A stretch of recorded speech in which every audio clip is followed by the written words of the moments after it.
예수님이 이 땅에 오신 날은 미스테리입니다. 성경에 정확한 날짜가 기록되지 않아요.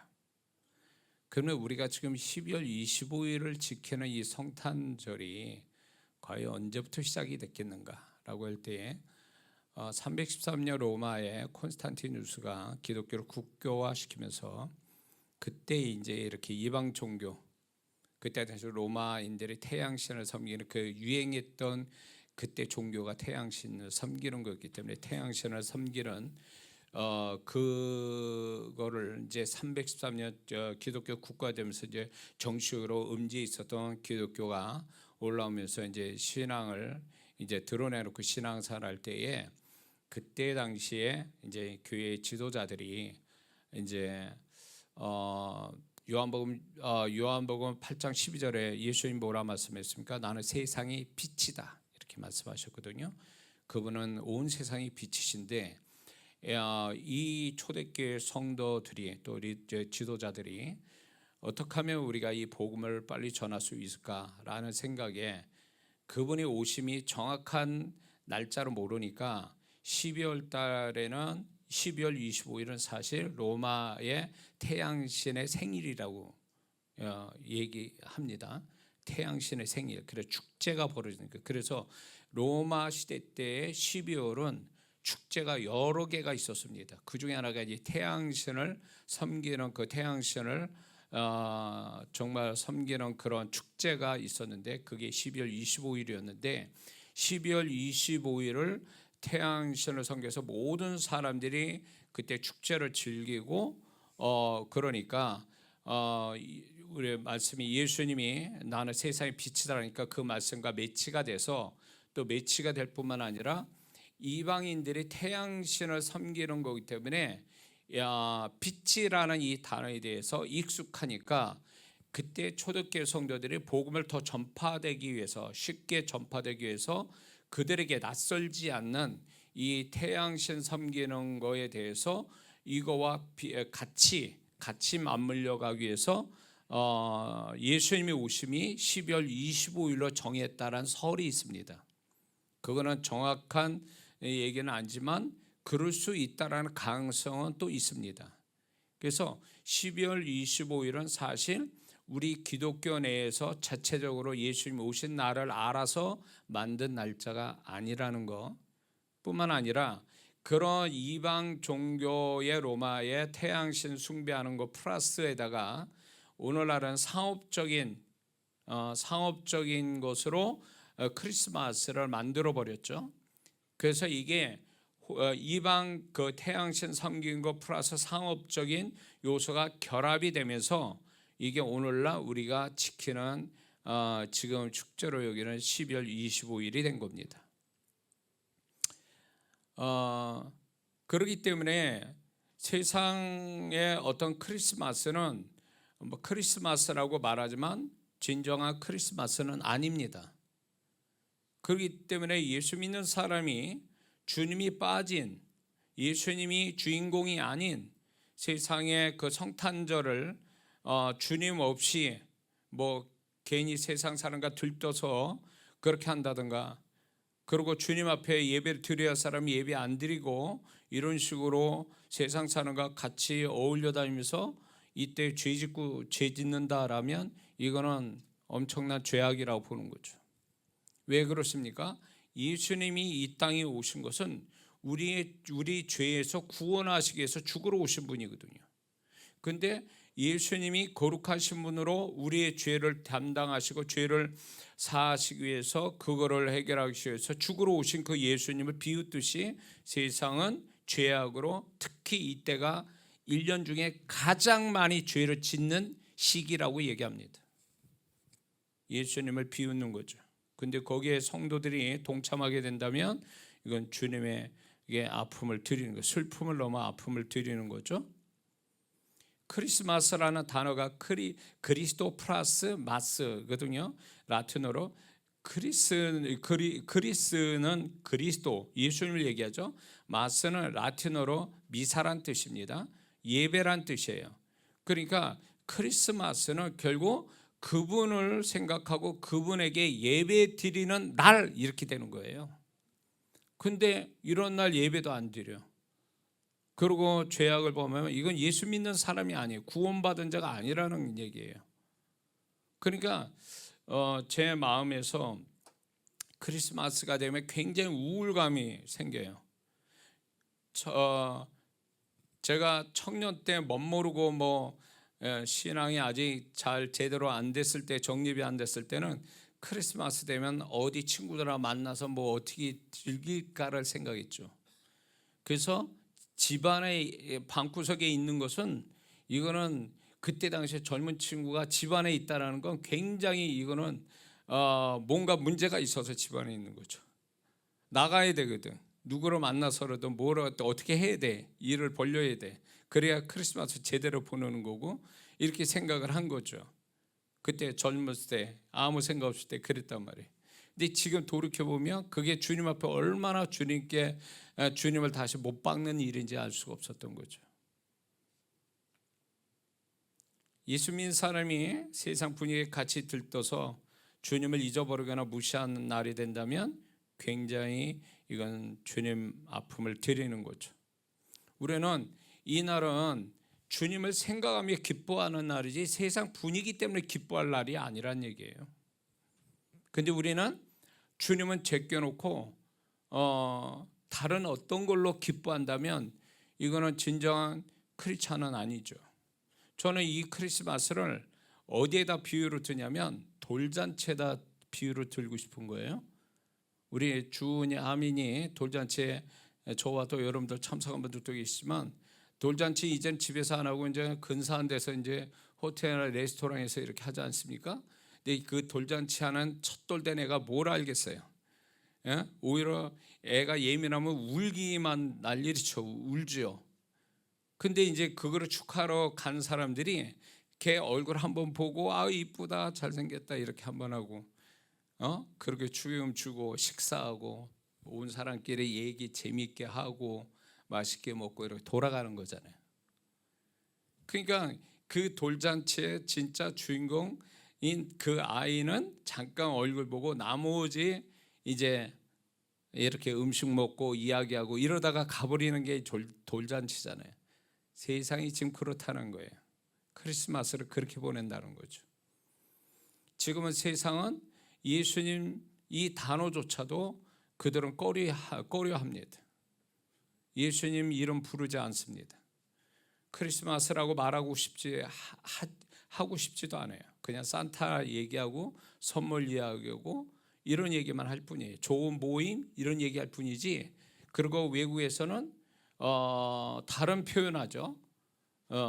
그래서 윈터 페스티벌이라고 그러고 그다음에 홀리데이 무슨 휴일이라고 얘기도 하고 이런 식으로 얘기해요. 그러니까 주님이 부담스러운 거죠. 껄끄러운 거예요. 이 크리스마스를 그런 식으로 예수님을 생각한다면 세상은 점점 주님을 흔적을 의도적으로 없애버리죠. 지금. 그런데 예수 믿는 사람이 주님도 없는 그 세상 분위기에 같이 막 어울려서 거기서 즐거워한다는 이 자체가 저는 이게 주님에게 너무 아픔을 드리는 것이다 이런 생각이 듭니다. 물론 젊으니까 친구 만나서 좋아요. 얘기도 하고 맛있는 거 먹고 좋습니다. 그런데 이 날에 왜 우리가 기뻐해야 되는지에 대한 분명한 어떤 그 우리의 마음에 그게 뭘 가지고 기뻐해야 되는지를 분명히 가지고 이 시간들을 보내야 되는데 그런 것조차 없이 그냥 우리가 즐거운 날이니까 이런 식의 개념으로 우리가 성탄절을 보낸다면 그 사람은 성탄절이 없는 사람이에요. 성탄절이라 부르면 안 돼요. 그런 사람들은. 엄격히 말하면 성탄절은 우리를 위한 성탄절이에요. 믿는 자를 위한 성탄절이지 안 믿는 사람을 위한 성탄절은 절대 아닙니다. 속지 말아야 됩니다. 그래서 저는 이 젊은 친구들이 이렇게 성탄절에 집에 있는 게 우울하고 철학맞고 슬프고 이런 식으로 감정을 갖는다는 건 이거는 잘못된 태도라는 거죠. 차라리 이 성탄절에 집안에서 뭐 성경 읽거나 뭐 찬양 듣거나 뭐 기도하거나 이렇게 보내는 게 그분을 더 기쁘게 하는 거예요. 응? 그렇기 때문에 우리가 성탄절을 어떻게 보낼 것인가에 대해서 좀 생각을 잘해야 됩니다. 하나님을 더 기쁘게 하는 성탄절이 뭔가를 스스로 우리는 생각하면서 성탄절을 잘 보내는 우리 모습들이 되어야 될 줄 믿습니다. 그래도 여러분들이 성탄절에 또 주님을 묵상하고 또 예배 현장에 와 있다는 것은 정말 잘한 겁니다. 주님이 기뻐할 일을 지금 하고 있다고 저는 믿습니다. 그러면 예수님이 오신 이 날은 오늘날 우리가 어떤 모습으로 살아가야 할지, 예수님의 닮는 삶이 무엇인지 이날 강력하게 하나님의 메시지를 전하시는 날이라는 것을 우리는 좀 알 필요가 있습니다. 예수님은 아기로 오셨기 때문에 그분은 메시지를 전하실 수 없죠. 그러나 어제 말씀했지만 그 예수님의 오신 그 모습과 주변의 그 천사와 별이 동방박사와 그 다음에 목자를 불러드릴 때 그게 뭘 의미하는지 어제 말씀을 같이 나눴습니다. 그런데 예수님은 아기로 오셨기 때문에 메시지 없지만 대신 하나님은 성경을 통해서 예수님이 오신 이 날이 과연 어떤 날인지에 대한 분명한 믿는 자를 위한 메시지를 분명히 가지시고 말씀하신 날이라는 걸 우리가 잊지 말아야 될 줄 믿습니다. 성탄절은 예수님이 우리를 위해서 모든 것, 하나님의 자리, 다시 말해서 하나님의 권능, 하나님의 영원성을 버리신 날이라는 거죠. 그래서 예수님이 누구에 의해서 강제로가 아니라 자원하셔서 하나님의 자리, 하나님이 가지신 모든 걸 또 마땅히 누릴 거를 다 버리신 날이 바로 예수님이 오신 날이라는 거예요. 빌립보서 2장 6절과 7절 말씀에 그는 근본 하나님의 본체시나 하나님과 동등됨을 취할 것으로 여기지 아니하시고 오히려 자기를 비워, 그러니까 그분이 자원해서 우리를 사랑하셔서 하나님의 자리를 비우고 오셨다는 건 다 버리셨다는 얘기죠. 하나님의 자리를 다 버리시고 이 땅에 오셨다는 얘기예요. 그러면 이게 과연 우리에게, 하나님은 우리에게 어떤 메시지를 전하시는가? 예수님의 이 모습을 통해서 성탄절은 우리가 예수님을 믿어 하나님의 자녀로 태어난 그날부터 예수님처럼 버리는 삶을 살으라고 말씀하시는 거라는 겁니다. 우리는 결국 예수님을 따르는 자, 예수님을 본받는 자, 예수님의 생애를 사는 자, 예수님의 흔적을 남기는 자로 우리를 구원하셨다고 말씀하거든요. 그렇기 때문에 우리가 잘나서 내가 예수 믿고 복받아 잘 돼서 이걸로 우리가 예수님 잘 믿는 것이 아니라 진정한 우리의 신앙의 목표는 내가 아니요 나로 구원하신 그 구원하신 예수님을 닮는 것, 예수님의 생애를 사는 것, 작은 예수가 되는 것, 예수님을 위한 삶, 이것이 될 때에 이것이 우리가 구원받은 자로서의 보답하는 신앙이고, 하나님은 그런 모습을 갖게 하시려고 우리를 구원하셨다는 걸 우리가 잊지 말아야 될 줄 믿습니다. 그러므로 그분이 먼저 다 버리고 이 땅에 오셨다라는 것은 하나님은 이렇게 말씀을 해요. 야, 내가 너희를 위해서 다 버렸는데 너희는 도대체 뭘 버릴 거냐? 내가 너를 예수님을 통해서 구원했다면 너도 그분을 위해서 또 나를 위해서 버려야 된다라는 걸 메시지를 강력하게 보내신 날, 바로 이 날이에요. 뭘 더 받는 게 아니라 뭔가를 더 그분을 위해서 버리기를 결단하고 버려야 된다라는 그분의 메시지에 버리기를 결단하는 것이 이 성탄절이라는 걸 잊지 말아야 될 줄 믿습니다. 그러므로 이 성탄절에 우리가 얻는 걸 기뻐할 것이 아니라 제자들처럼 주를 위해 다 버리고 버려가는 것, 그것이 예수님을 따르는 삶이라는 거죠. 예수님 제자를 통해서도 보여주셨잖아요. 예수님 하나 그분을 붙잡고 그분과 함께 살기 위해서 그들은 처자식을 버리고 생업을 버렸다. 이것이 결국 우리가 예수님 믿고 시작해야 될 삶의 모형을 이렇게 가르쳐 주신 거예요. 그 모형을 펴고 예수님의 모습에서 시작됐다라는 거죠. 버리는 것. 신앙은 얻는 게 아니라 구원을 얻었으면 우리는 그분 위해서 버리는 것부터 시작이 돼야 된다는 거예요. 그게 진정한 주님을 닮는 신앙으로 시작된다는 것입니다. 그분이 우리를 사랑하셔서 구원 주신 다음에 신앙생활 잘하게 하기 위해서 주시는 것들이 있어요.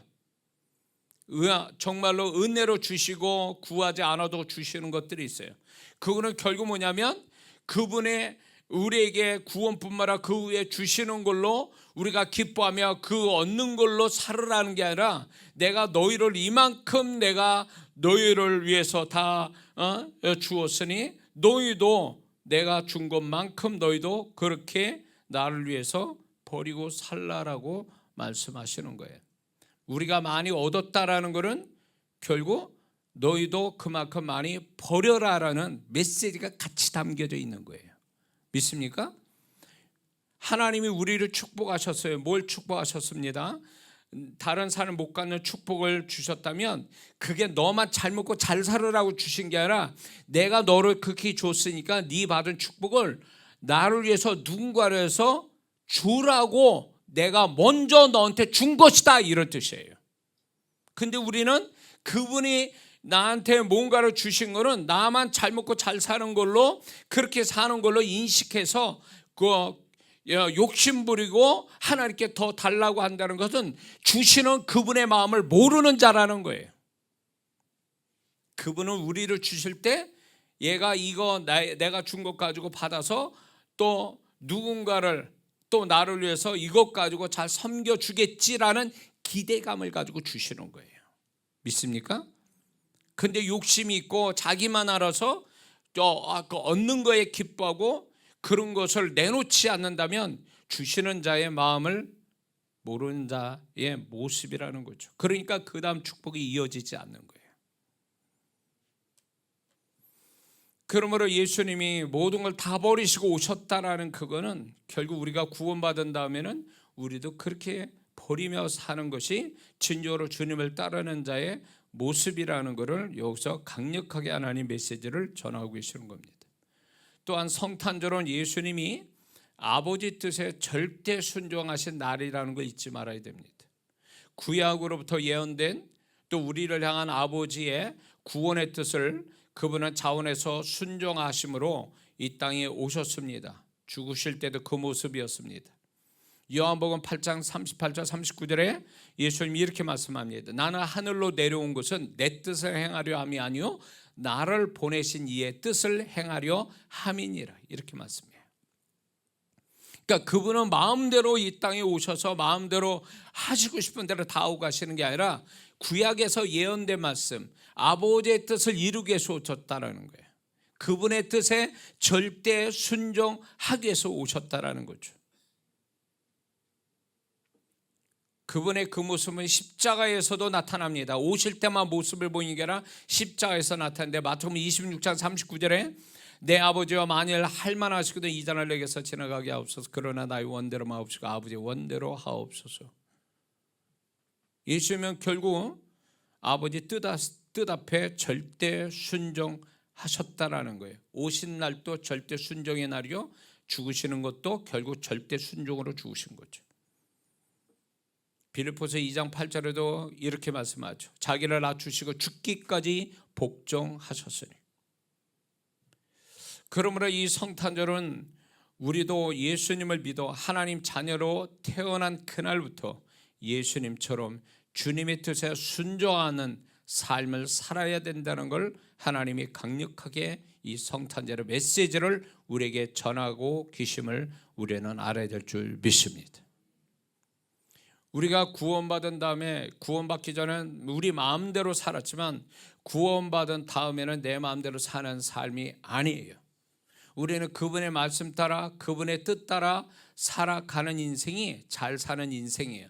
그분의 뜻대로 그분의 말씀대로 살다가 죽는 한이 있더라도 그렇게 살다가 손해보는 일이 있어도 그렇게 살다가 그분을 위해서 희생하는 삶이 있어도 세상 사람 볼 때는 그 사람 보면서 안 됐다고 불쌍히 여길 줄 몰라도 하나님은 그 사람을 정말로 존귀하게 여기시고 그 사람이 천국 가면 큰 상이 기다리고 있는 거예요. 그렇기 때문에 우리의 삶이 주님을 닮기를 원한다면 주님처럼 그분 뜻과 그분의 말씀대로 절대 순종하며 살기를 결단하며 그렇게 살도록 몸부림치는 것이 진정으로 성탄을 맞이하는 자의 진정한 크리스찬의 모습인 줄을 믿습니다. 저는 이제 이 정도 나이가 되니까 이제 사람의 평판이나 이런 게 아무 의미가 없어요. 하나님 앞에서 하나님이 어떻게 생각할까가 더 중요하고 그분의 생각이 절대적으로 그분의 생각이 맞기 때문에 누가 뭐라고 그래도 내 삶이 어떻게 되든 그분은 나에게 뭐라고 말씀하고 이 어떻게 생각하신지 이거에 더 집중하다 보니까 이제는 어디에도 흔들림이 없이 그냥 내 길 간다. 그냥 그분이 이끄신 대로 나는 내 길을 가고 내 길을 가다가 그분이 내 인생이 어디서 끝인지를 그분은 아시니까 거기까지 나는 그분이 이끄신 대로 간다면 나는 누가 뭐래도 내 인생은 성공하는 거다 이렇게 생각하는 거죠. 그렇습니다. 많은 사람들이 주님의 뜻도 아닌 데서 열심 내고 그러다가 뭐가 되면 자기가 뭐가 된 것처럼 생각하지만 주님은 그거 인정 안 하신다는 거예요. 그분의 뜻대로 살지 않는 것은 그분 앞에는 하나도 인정되지 못하고 그건 무의미한 거예요. 무가치한 거예요. 우리의 세상에서는 그 사람이 인정받을지 모르지만 하나님 앞에는 무가치하고 무의미하다는 거예요. 하나님하고 관계되거나 하나님의 뜻에 인도되지 않은 것은 다 그분 앞에는 무의미하고 무가치하고 그분 앞에는 없는 것처럼 되어버린다는 거 아셔야 돼요. 그분은 정확하신 분이에요. 세상은 그냥 애썼어 라고 해서 인정상 그거를 인정해 줄 수도 있고 칭찬해 줄 수 있지만 하나님은 절대 그렇지 않다는 거예요. 정확하신 분이기 때문에. 그렇기 때문에 우리는 주님이 이 땅에 오실 때 아버지 뜻에 절대 순종하는 모습으로 오셨다면 우리도 그렇게 살라라고 예수님 아기로 오신 예수님 대신해서 이 성탄절에 하나님 아버지가 우리에게 말씀하고 계신 줄 믿습니다. 세 번째는 성탄절은 예수님이 하나님 아버지께 모든 것을 맡기신 날이라는 걸 잊지 말아야 됩니다. 왜 그렇습니까? 예수님이 아기의 모습으로 이 세상에 오셨단 말이에요. 아기의 모습으로 오셨고 죄와 마귀가 드글거린 데 오셨습니다. 죄 많은 사람들 속에 아기의 모습으로 오셨다는 건 100% 이거는 위험한 그 현장으로 위험한 상황 속에 그분이 들어오셨다는 얘기거든요. 그렇죠?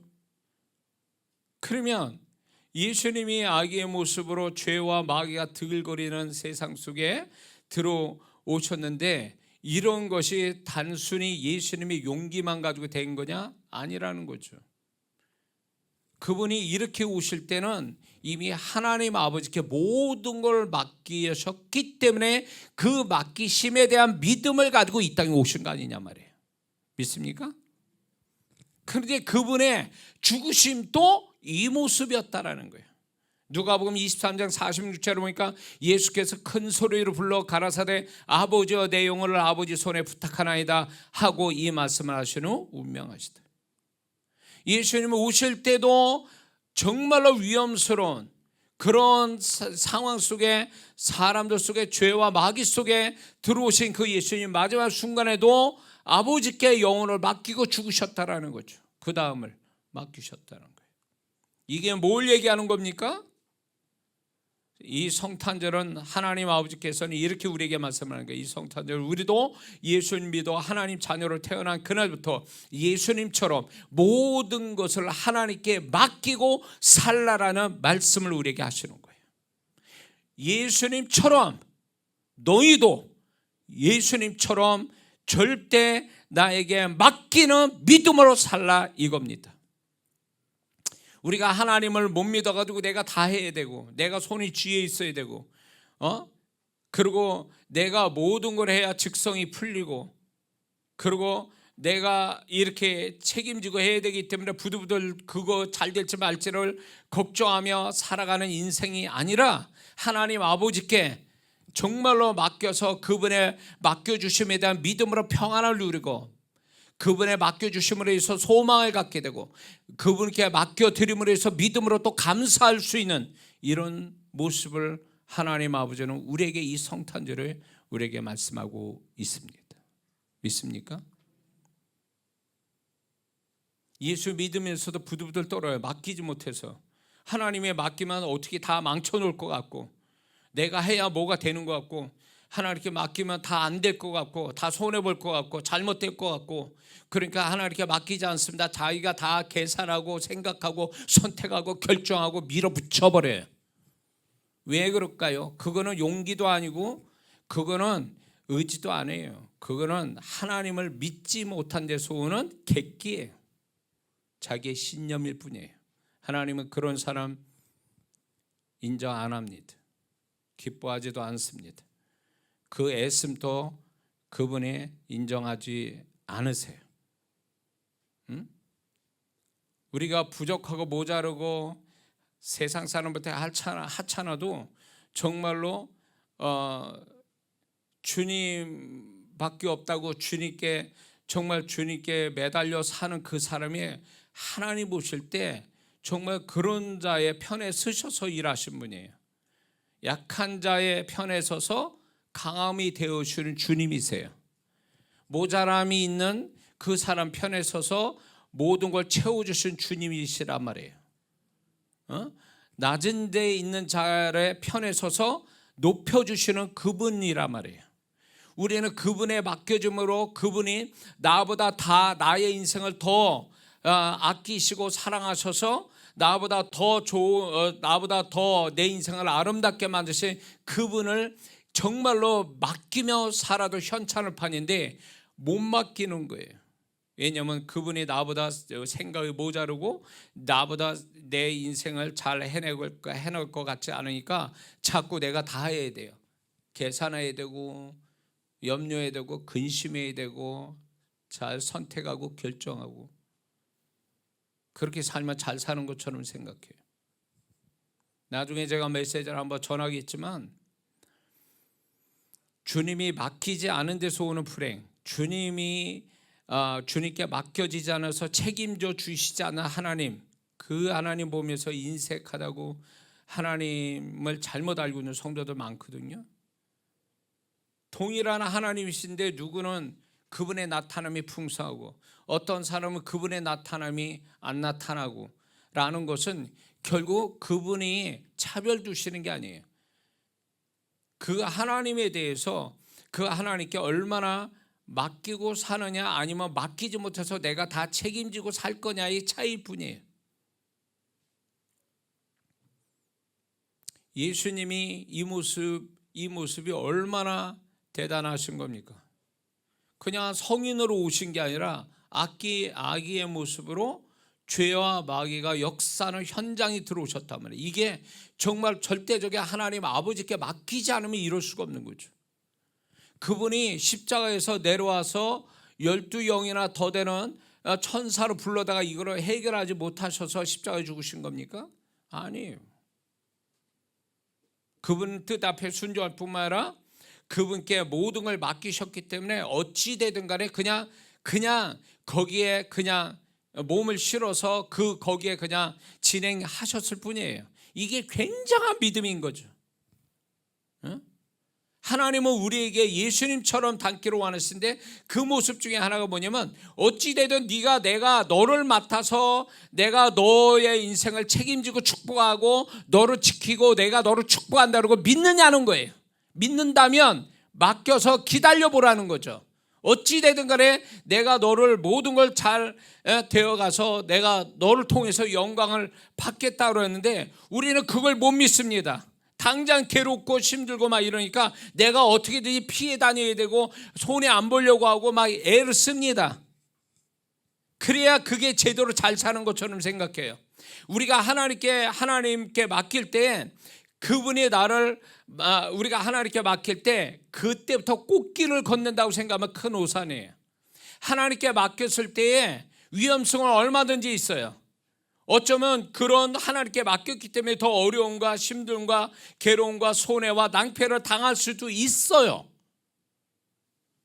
그런데 그렇다 할지라도 정말 하나님을 전적으로 믿는 자라면 주님 어찌 되든 저는 이렇게 흘러가도 저는 주님을 믿습니다. 주님께 맡겼으니 주님께서 이 모든 게 합력하여 선을 이루어 주셔서 하나님이 영광 받으실 줄 믿습니다. 제가 이렇게 돼도 결국은 주님은 나를 높이시고 나를 결국은 주의 영광으로 나타나게 하실 줄 믿습니다. 이게 맡긴 자의 모습이거든요. 응? 근데 조금이라도 손해 안 보려고, 조금이라도 힘들면 못 견뎌가지고 이리 튀고 저리 튀고 막, 이거는 맡기는 사람이 아니죠. 맡긴다는 이 단어를 오해하고 있는 거예요. 맡기면 그날부터 꽃길 돼서 나는 사람들한테 대우받고 잘 되고 이런 식으로 꽃길만 가는 걸로 생각해요. 아니요, 그런 게 아니라니까. 그럴 것 같으면 예수님이 이렇게 오셨겠냐고. 가난한 부모의 헤롯 왕이 이 예수님 죽이려고 얼마나 작정하고 대들었습니까? 알아주지도 않는데 이런 속에 그분이 오셨단 말이에요. 억울하게 십자가에 죽으시고. 이게 정말로 예수님이 능력이 없어서가 아니잖아요. 하나님 아버지께 맡긴 데서 나오는 그 모든 것을 어찌 되든 간에 그분에 맡겼기 때문에 그냥 흘러가는 대로 흘러가시는 모습을 그분은 우리에게 보여주신 거거든요. 바로 이게 믿음이고 이게 하나님 기쁘게 하는 거예요. 이게 진정으로 맡긴 자의 모습이에요. 조금만 그분께 맡긴다라는 이것에 그냥 부들부들 떨어요. 그냥 조금이라도 손해나면 아니구나 그러면 바로 다른 데로 튀어가고 손해 안 보려고. 힘들면 그거 그만두고 어딘가 또 가버리고. 이거는 예수님 닮은 모습이 아닌 거죠. 그래서 하나님은 강력하게 이 성탄절을 통해서 우리에게 말씀하는 겁니다. 네가 예수님 믿기로 작정했으면 이제부터 하나님 아버지께 맡기며 살아라. 그분께 맡기고 살아라. 이거 강력하게 말씀하고 있다는 걸 잊지 말아야 될 줄 믿습니다. 다섯 번째는 성탄절은 예수님이 구약의 당신을 향한 예언의 말씀을 이루시기 위해서 오신 날이라는 것입니다. 어쩌다가 오신 게 아니에요. 어쩌다 태어난 게 아니라는 거죠. 이사야 7장 14절을 보니까 그러므로 주께서 친히 징조를 너희에게 주실 것이라. 보라, 처녀가 잉태하여 아들을 낳을 것이요 그의 이름은 임마누엘이라 하리라. 또 이사야 9장 6절을 보니까 이는 한 아이가 우리에게 낳고 한 아들을 우리에게 주신 바 되었는데 그의 어깨에는 정사라 메었고 그의 이름은 기머자라 모사라 전능하사 하나님이라 영존하신 아버지라 평강의 왕이라 할 것입니다. 이미 그분이 이 땅에 오신다는 건 구약의 예언된 말씀이었단 말이에요. 그 예언된 말씀을 그분은 성경을 말씀대로 이루시기 위해서 오셨다라는 거죠. 그리고 십자가에서 그렇게 죽으셨어요. 요한복음 19장 28절을 보니까 이후에 예수께서 모든 일이 이미 이른 줄 아시고 성경으로 응하게 하려사 가라사대 내가 목마르다 하셨다. 이게 구약의 말씀을 이루시기 위해서 이렇게 말씀했던 거예요. 의도적으로. 그러므로 이 성탄절은 우리도 예수님 믿어 하나님 자녀로 태어난 그날부터 예수님처럼 말씀을 이루는, 말씀을 증명하는 삶을 이루라고 하나님은 강력하게 메시지를 전하고 계시는 겁니다. 믿습니까? 말씀이 지식이 아니고 하나의 기억으로만 남는 게 아니라 말씀이 실상되게 말씀을 증명하는 삶, 그게 예수님의 모습을 닮은 모습이라는 걸 우리가 잊지 말아야 될 줄 믿습니다. 오늘 많은 성도들이 성경을 많이 압니다. 옛날보다 많이도 성경들 많이 아는데 왜 성경을 많이 아는데도 왜 말씀대로 살지는 않을까요? 말씀이 지식이 됐기 때문에 그래요. 말씀이 그 사람의 삶의 기준이 되고 그 말씀대로 살기 위한 말씀을 믿는 믿음이 없기 때문에 결국 말씀은 기억에서만 남고 지식으로 남았기 때문에 말씀을 알면서도 신앙이 엉망이고 존재가 엉망이고 삶이 엉망인 이유는 여기 있어요. 우리는 하나님의 말씀을 아는 것을 그 아는 것을 자랑하거나 그 아는 것으로 나는 말씀을 다 알고 있다, 그 말씀을 나는 알고 있다라는 그 자체가 위험스럽다라는 거예요. 말씀은 머리로 기억하고 이해하는 게 말씀이 아니고 말씀은 증명해야 돼요.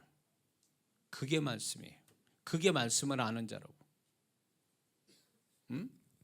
어떤 사랑하는 남녀가 얼굴 안 보고 문자로만 이렇게 대화를 나눴다 그래서 그 사람들이 서로 아는 사이일까요? 그 남녀가? 그건 아니잖아요. 서로 남녀가 진짜 문자로만 자기 자기가 어떤 사람인지만 얘기한다고 해서 그 사람을 아는 겁니까? 만나야지. 만나서 얼굴을 맞대고 느낌을 받고 음성을 듣고 더 나가서 손을 만지면서 촉감이 어떻고 이래야 아는 거지. 그게 없다면 그건 아는 게 아니에요. 그것처럼 우리가 그분의 말씀을 우리가 안다면, 안다라는 표현을 두 가지로 성경은 기록되어 있는데 지식적으로 아는 거와 체험으로 아는 이 단어가 달라요. 우리는 그냥 하나로 안다 이렇게 단어로 쓰지만 성경에서 명확하게 구분져요. 지식으로 아는 거와 체험으로 아는 거. 그러므로 하나님의 말씀을 안다, 내가 주님을 안다라는 거는 지식적인 게 아니라 체험을 얘기하는 거예요. 우리의 신앙은 경험으로서 신앙이 더 확실해지는 거지 지식으로 확실해지는 게 아니에요. 그래서 우리가 처음에 신앙은 지식으로 시작하지만 그 지식으로 멈추면 이 사람이 지식은 교만하게 만든다고 그랬어요. 지식은 사람을 착각을 일으키게 만들거든요. 그렇기 때문에 우리의 신앙은 지식에서 멈추는 게 아니라 지식이 경험이 돼야 돼요. 그분을 얘기했다면 그분이 경험돼. 왜? 그분은 과거에 죽으신 분이 아니라 지금 또 나와 함께 하신 주님이시기 때문에 우리는 그분을 경험해야 되는 거예요. 말씀이 과거에서만 있는 게 아니라 그 말씀은 지금 또 역사하고 있기 때문에 그 말씀이 내 삶에서 증명이 돼야 말씀을 아는 거예요. 그 신앙이 아니면 가짜라는 얘기예요. 나중에는 그게 다 들통이 나게 돼 있어요. 그래서 신앙이 오래된 성도보다 차라리 초신자, 처음 믿는 성도가 주님을 경험하고 또 말씀을 경험하고 기도의 능력을 경험하고 이렇게 경험된 신앙이 오히려 오래된 지식으로 쌓은 습관으로 이루어진 신앙 가진 사람보다 훨씬 더 능력 있는 크리스찬이 되는 거예요. 이런 성도가 오히려 하나님 앞에 더 열심으로 섬기고 그분을 위해서 사는 사람이 된다라는 거예요. 그러니까 경험이 없는 신앙은 진짜 같아도 가짜가 나중에 어느 상황만 되면 다 들통이 나게 돼 있어요. 그러므로 우리의 신앙이 가짜가 되지 않고 또 착각이 되고 지식적인 것이 안 되려면 우리는 그분의 존재와 그분의 말씀을 경험하셔야 돼요. 우리가 주님 찾게 하는 이유가 뭡니까? 내 삶에 같이 계신 주님을 얘기하고 경험된 주님을 얘기하고 말씀 속에서 주님이 나한테 뭐라고 말씀하는지 그 말씀 속에서 주님을 또 경험하는, 이 말씀을 또 경험하는, 이것이 신앙의 정말로 우리의 신앙의 기본이 되어주는, 든든한 기본이 되어준다는 걸 우리가 잊지 말아야 될 줄 믿습니다. 다섯 번째, 성탄절은 예수님이 사명을 이루시기 위해서 오신 날이라는 것입니다.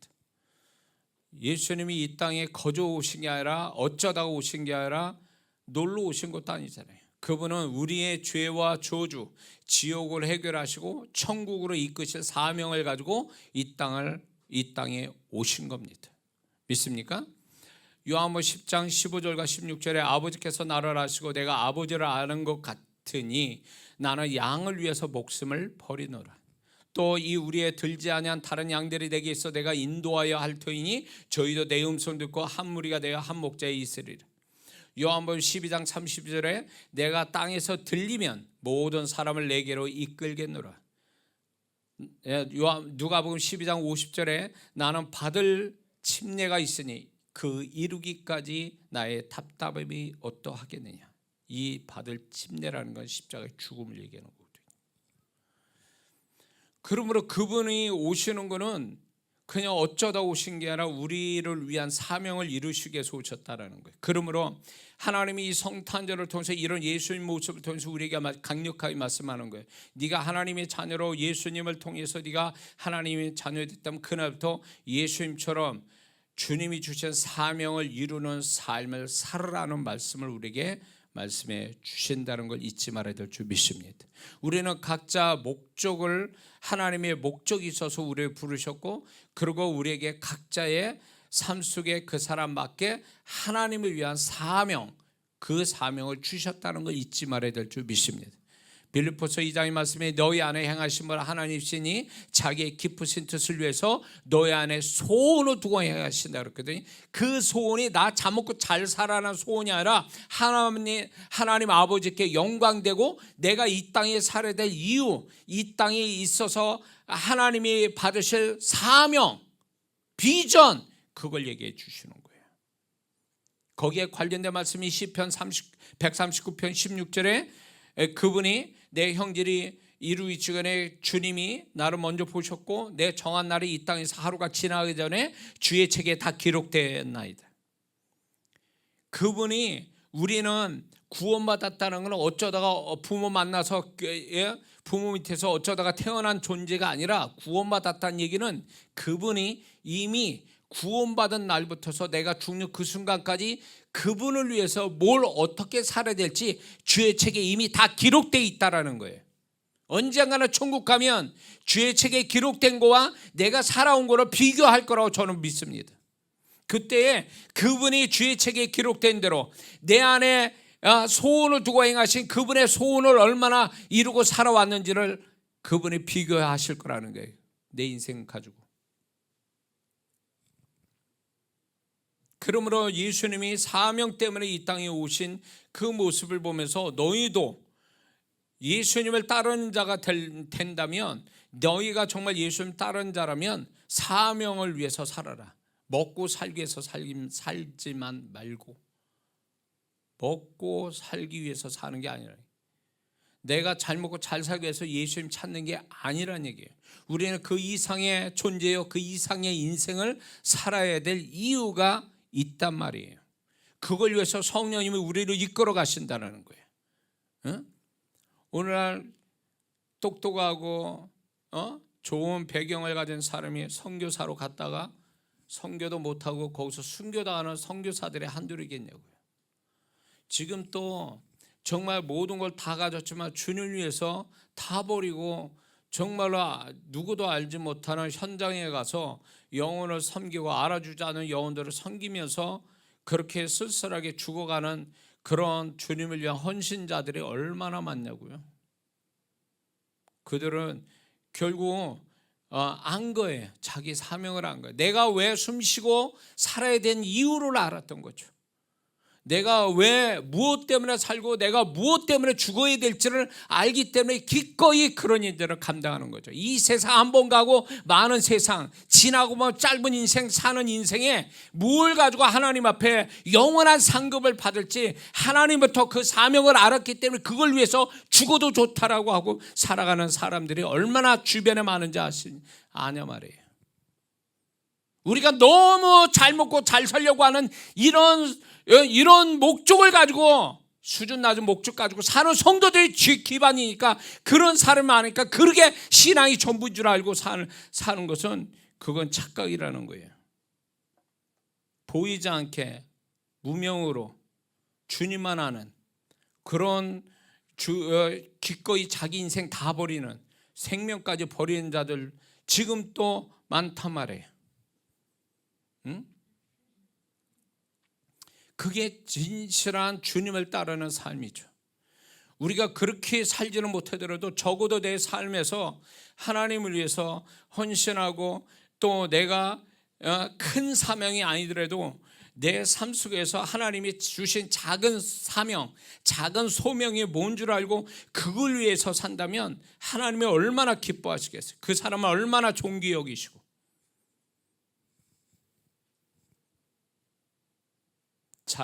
세상 사람은 잘난 사람을 부러워하고 칭찬합니다. 그렇죠?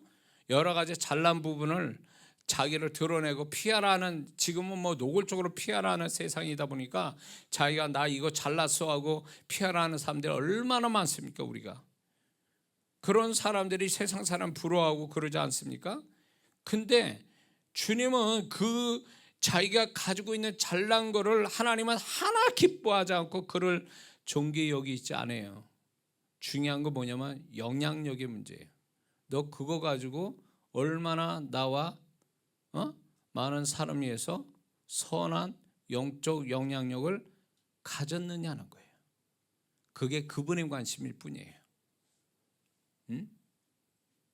얼마나 내가 많이 좋은 걸 소유했느냐가 그게 자랑거리가 아니라 그분 앞에서는 내가 얼마나 나의 가진 것 얼마가 안 되더라도 내가 가진 것 가지고 얼마나 그분 앞에 영향력이 있는 사람으로 살고 내가 섬기는 공동체와 내 가까이 있는 사람한테 얼마나 좋은 영향력을 끼치고 살아갔느냐, 이게 그분의 관심거리고 그걸로 우리를 판가름하시는데 그걸로 기준 삼는다는 거예요.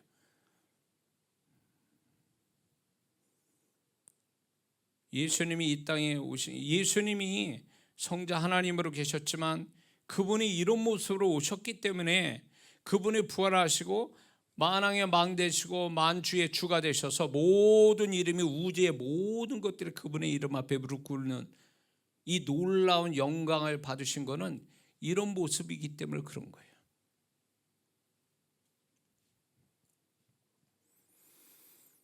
그렇기 때문에 우리는 여러분들이 살아가는데 물론 우리가 하나님의 은혜로 축복으로 또 잘 먹고 잘 살면 얼마나 좋습니까? 그게 전부, 그런데 그게 전부가 아니라는 걸 아셔야 돼요. 그분은 우리에게 뭔가 우리가 원하는 걸 충족시켜 주시는 것은 다른 목적이 있기 때문에 그러시는 거예요. 그 자체가 목적이 아니에요. 우리가 잘 먹고 잘 사는 자체가 목적이 아니라 너는 이거를 수단으로 여겨서 내가 너에게 이 축복 주는 목적을 이루라고 하나님이 우리에게 축복 주시는 거예요. 축복을 주셨으면 왜 축복 주신지 물어봐야 돼요. 주님 앞에. 주님, 저한테 왜 이런 축복 주시죠? 다른 사람 갖지 못하는 거, 누리지 못한 걸 나한테 왜 이걸 주셨죠? 이러고 물어봐야 되는 거예요. 왜? 축복 자체가 목적이 아니라 수단이기 때문에 그런 거예요. 그분을 위한 어떤 목적을 이루기 위한 축복이 수단이지 축복 자체가 목적이 아니라는 거예요. 그래서 우리는 예수님 닮는 사람이 되려면 우린 끊임없이 사명을 이루는 자가 되는데, 사명을 이루기 위해서 나를 이 모양 저 모양으로 축복하신 것을 감사히 여기지만 그 축복이 사명을 이루기 위한 과정으로서 아니면 수단으로서 주신 거기 때문에 이거를 놓치면 안 돼요. 제가 이거 가지고 어떻게 할까요? 주님이 바라시는 게 뭡니까? 제가 그걸 해야 얘가 하기 원합니다. 이게 진짜 똑똑한 성도죠. 마지막으로 여섯 번째는 성탄절은 예수님이 우리 위해 죽으시러 오신 날입니다.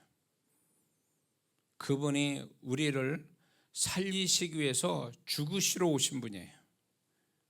아이러니하죠. 빌립보서 2장 8절에 사람 모양으로 나타나셨으며 자기를 알아주시고 죽기까지 목정하셨으니 곧 십자가에 죽으심이라. 그분은 죽기 위해서 오신 거예요. 살기 위해서 오신 게 아니라. 우리는 어차피 죽어가는 존재예요.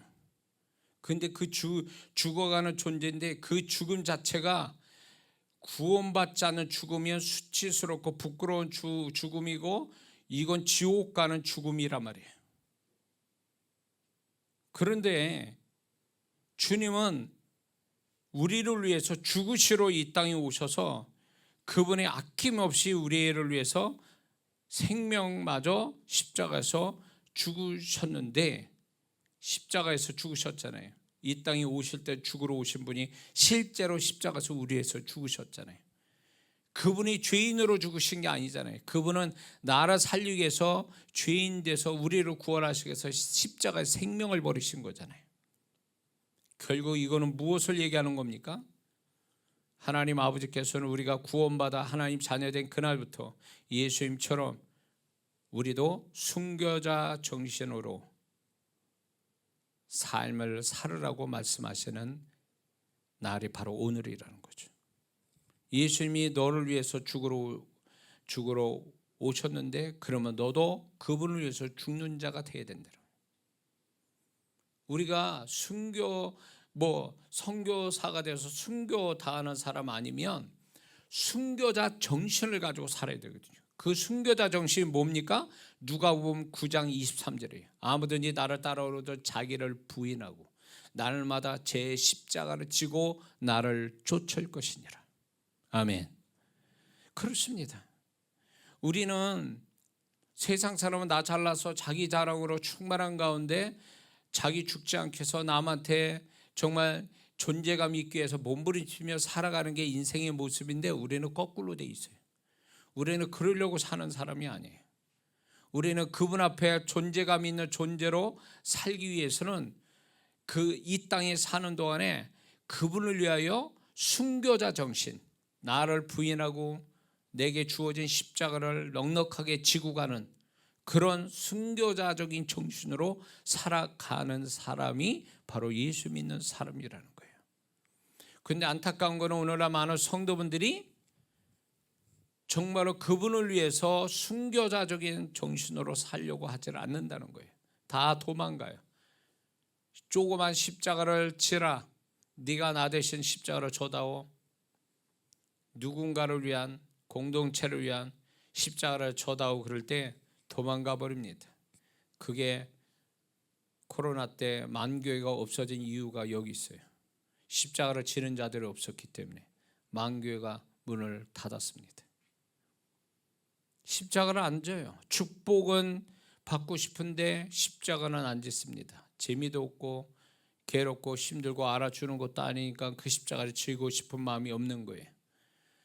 그 십자가를 더군다나 지기 위해서 자기 부인이 돼야 되는데 자기가 아무것도 아니고 인식이 되지 않을 존재로 아무것도 아닌 존재가 되는 것이 마땅한데도 정말로 자기가 막 존재가 없는 사람이 되면 비참해지고 그러니까 그런 게 싫은 거예요.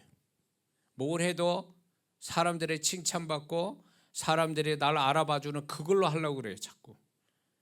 그렇게 되면 그거는 순교자 정신이 아닌 거예요. 자기를 위해서 살려고 하는 어떤 자기 자랑으로 자기 사랑으로 가는 사람이지 자기 부인으로 가는 사람이 아니거든요. 그래서 예수 믿는 사람이 신앙생활 잘할 때에 모습이 어떠하냐면 가면 갈수록 이 사람은 점점 자기를 잊어버리고 자기를 정말로 아무것도 아닌 것처럼 자기를 이렇게 자기 부인을 할 줄 아는 성도가 신앙생활 잘하는 모습이죠. 그 사람이. 근데 뭔지 모르게 세월이 갈수록 교회 안에서도 그렇고 뭔가 나를 알아줘야 되고 직분을 좋은 걸 가져야 되고 남한테 드러나는 뭘 역할을 해야 되고 그래야 뭐 좀 하고 이미 틀린 거예요. 그 사람은 그렇게 하게 되면 나중에 분명히 교회 문제 메이커가 됩니다.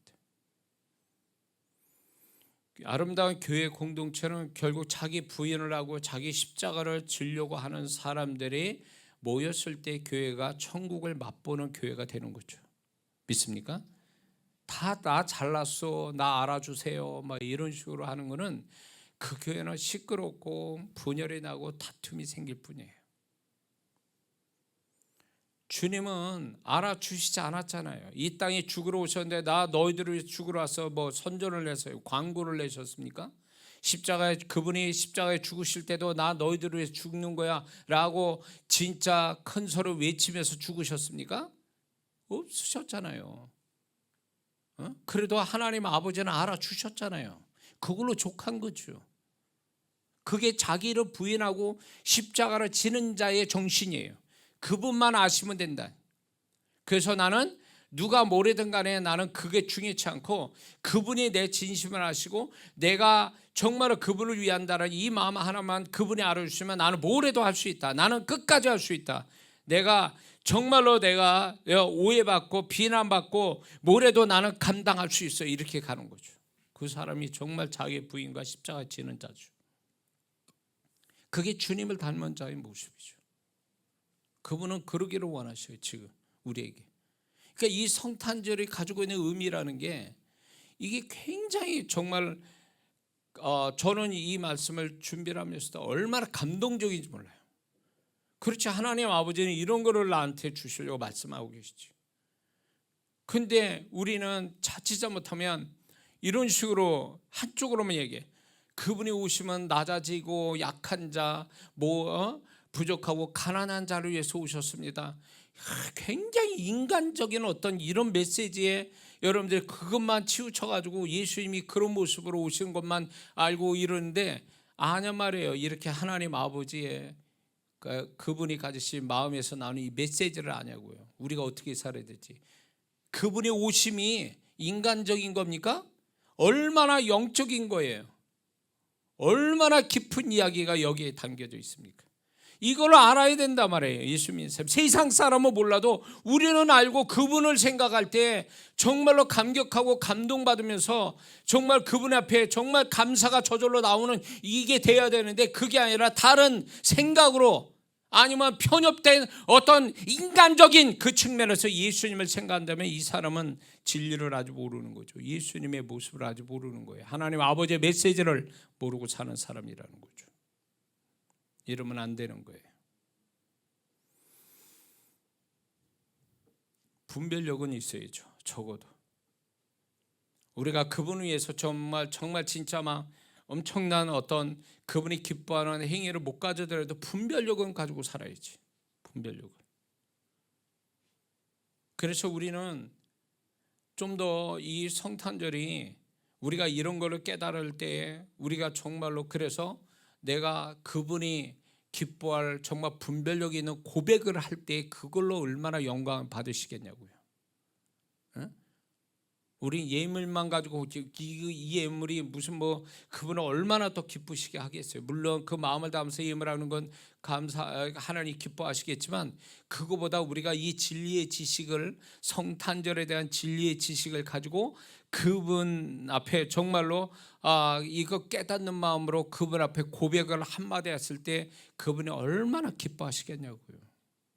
우리의 속담에 말 한마디에 천냥빚 갚는다는 말 있잖아요. 그건 진리예요. 성경을 보세요. 다윗을 보시고 성경 안에 말 한마디 잘해서 엄청난 축복받지만 말 한마디 잘해서 망한 자도 있잖아요.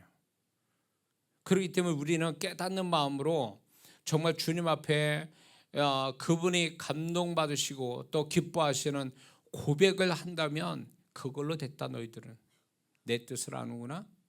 네가 그분의 마음을 아는구나. 그거 이상은 없어요. 모든 우주를 가지신 그분이 뭘 우리에게 더 바라시겠냐고요. 네? 뭘 더 바라시겠어요? 이런 경우가 있더라고요. 아무도 내 뜻을 알아주지 않고 오해를 해요. 그랬을 때 단 한 사람, 그 많은 사람들이 다 나를 오해하고 비난하고 나에 대해서 이렇게 정말로 그렇게 나를 잘못 알고 말할 때에 단 한 사람이 와서 나는 당신의 마음을 압니다. 당신이 어떤 사람인지 저는 압니다. 그러니 용기를 내세요. 만약에 한 사람이 그런 얘기했다면 이 사람은 그 한 사람 때문에 힘을 얻을 거예요. 이 한 사람 때문에 소망을 갖게 되고 이 한 사람 때문에 기쁨을 갖게 될 거예요. 이 한 사람 때문에 담대함을 갖게 될 겁니다. 모든 사람이 자기를 오해하고 비난할 때 위축되고 슬프고 낙심되고 절망할 때 자기를 알아주는 그 한 사람의 말이 그 사람이 무슨 더 큰 걸 도와주고 그게 아니더라도 내 마음을 알고 나를 이해해 주는 그 한 사람의 그 말이 그 사람을 힘있게 만들어 주는 것처럼 우리가 이 성탄절에 무슨 더 큰 일을 하겠습니까? 방송에 나가서 주님이 이 땅에 오신 이야기를 제가 메시지를 전하겠어요. 뭘 어떻게 하겠어요? 우리가 세상을 어떻게 이거를 뒤집냐고요? 할 수는 없죠. 그렇게 해서라도 하나님 기쁘게 할 수 있어요. 그러나 우리가 그렇게 할 수 없는 상황들이잖아요. 그럴 때 그 하나님 앞에 우리가 이 진리의 지식을 깨닫고 그분이 뭘 원하시는지, 그분이 우리가 뭘 더 알기를 원하는지를 알고 내가 그걸 분별력 가지고 고백되어졌을 때 그분이 얼마나 그걸 기뻐하시겠냐, 그 얘기예요. 그게 중요한 거예요. 그 한마디, 그분을 위한 그 한마디. 우리가 그래서 이 성탄절에 우리가 다 좋습니다. 그러나 주님은 그럴 거야. 너 아냐? 예수님이 왜 이 땅에 온지, 무슨 목적을 가지고 왔는지, 이 날이 뭔 날인지 너는 아냐? 이 예수님을 보낸 나의 마음을 아냐, 이거예요. 그래서 알아서 내가 그 한마디를 그분 앞에 말할 때에 그분은 그걸로 됐다, 족하다, 네 그 한마디 굉장히 시원해 하시겠죠. 기뻐하시겠죠. 우리가 그래야 될 줄을 믿습니다. 기도합니다.